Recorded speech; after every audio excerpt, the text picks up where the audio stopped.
fayadha'u 'alaihi kanafahu wa yasturuh.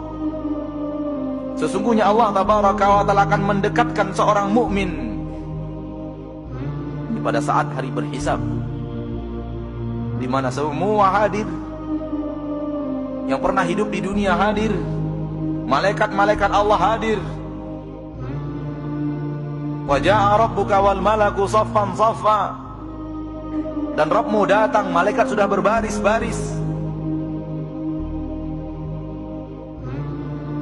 Pada hari itu dipanggil satu persatu, satu persatu dipanggil menghadap Allah. Ini dia makna menghadap Allah, untuk dihisab oleh Allah. Nabi mengatakan, innallaha yudnil mu'min, Allah mendekatkan orang mukmin, wa yadha'u 'alaihi kanafah, dan meletakkan penutupnya, tirai pembatas, yasturuhu, yang akan menutup mukmin itu, sehingga hanya ada dia dan Rabbnya. Apa yang Allah katakan kepada mukmin, penduduk mahsyar tidak ada yang tahu. Apa jawaban mukmin kepada Allah, penduduk mahsyar tidak ada yang tahu, karena Allah telah menurunkan kanafa, menurunkan penutupnya.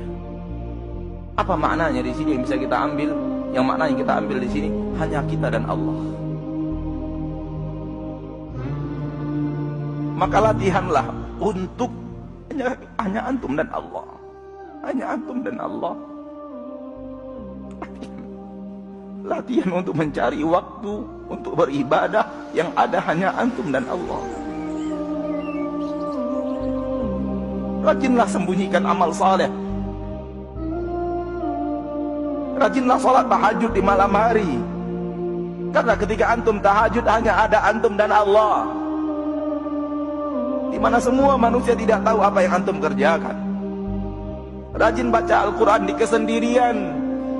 Semangat membaca Al-Quran ketika sendiri. Ketika antum sendiri, hanya antum dan Allah. Ada saatnya nanti di akhirat hanya antum dan Allah. Maka latihan di dunia, saudaraku. Jangan kita hanya beramal ketika ada orang. Setelah orang tidak ada, kita pun tinggalkan amal itu. Kalau ataupun kita kerjakan amal di saat orang tidak ada, kita bermalas-malasan. Tidak seperti semangat kita ketika ada orang lain. Latihanlah, perbanyaklah amalan yang hanya antum dan Allah, agar ketika nanti dipanggil menghadap Allah, Allah turunkan kanaf. Karena kita sudah rajin di dunia menghadapnya sendiri, maka ia panggil kita pun sendiri. Kemudian Allah berkata kepadanya, ata'rifu dzamba kadza, apakah engkau tahu dosamu yang ini? Ata'rifu dzamba kadza, apakah kamu tahu dosamu yang ini? Allah sebut dosa-dosa kita, saudaraku. Allah yang menyebutnya kepada kita, tidak menunggu laporan malaikat. Apakah kamu pernah melakukan ini? Apakah kamu masih ingat dosa yang ini, dosa yang ini, dosa yang ini? Dan berapa dosa kita? Berapa kita sudah melakukan maksiat kepada Allah? Fayaqul, ketika itu dia, seorang mukmin mengatakan, na'am, ay Rabbi, benar wahai Rabbku, benar wahai Rabbku. Setiap Allah mengatakan, bukankah engkau melakukan dosa ini? Orang mukmin menjawab, benar wahai Rabbku, benar wahai Rabbku. Hatta idza qarrarahu bidzunubi, sehingga dia, ketika dia telah menyampaikan dan mengakui dosa-dosanya, wa ra'a fi nafsihi annahu halak, dan dia sudah yakin dan merasa di dalam dirinya dia akan hancur dan binasa. Kenapa? Karena terlalu banyak dosa yang Allah sebutkan kepadanya. Terlalu banyak dosa kita yang disebut oleh Allah. Kalau ini adalah nasib kita, maka orang mukmin merasa dirinya sudah hancur. Di saat dia sudah merasa hancur karena terlalu banyak dosa yang Allah sebutkan kepadanya, Allah berkata, satartuha alaika fid dunya, Aku telah menutup dosa-dosamu itu dari pandangan manusia di dunia,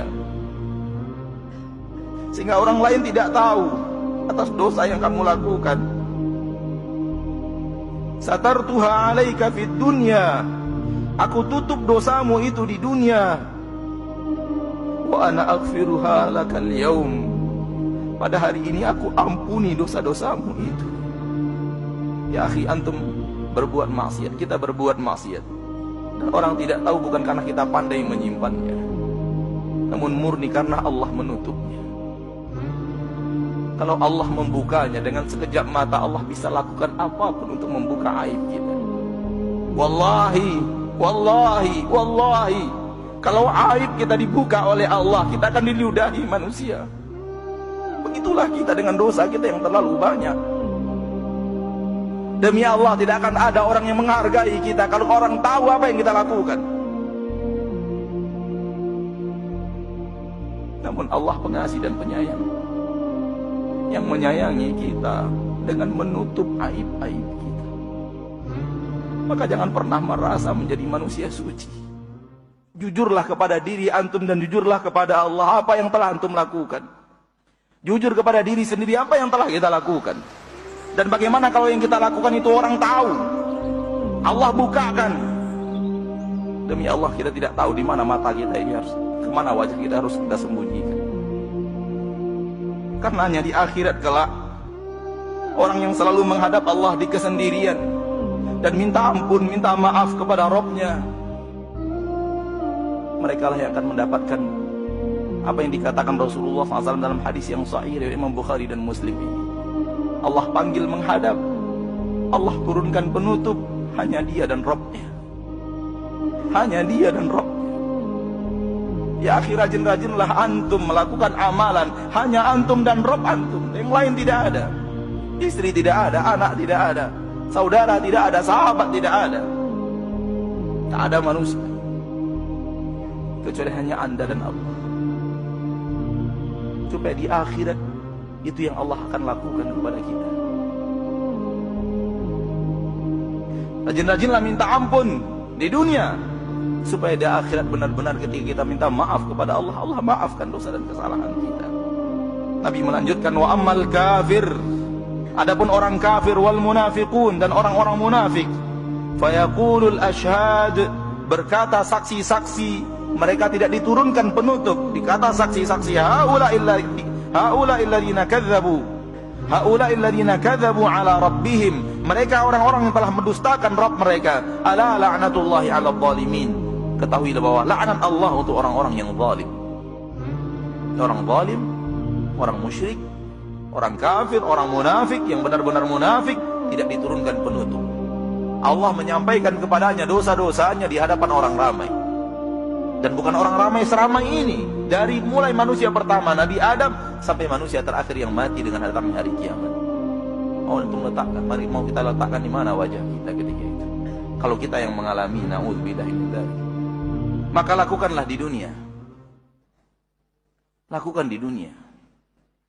Sebelum saatnya kita ingin melakukan, namun tidak ada kesempatan untuk melakukan.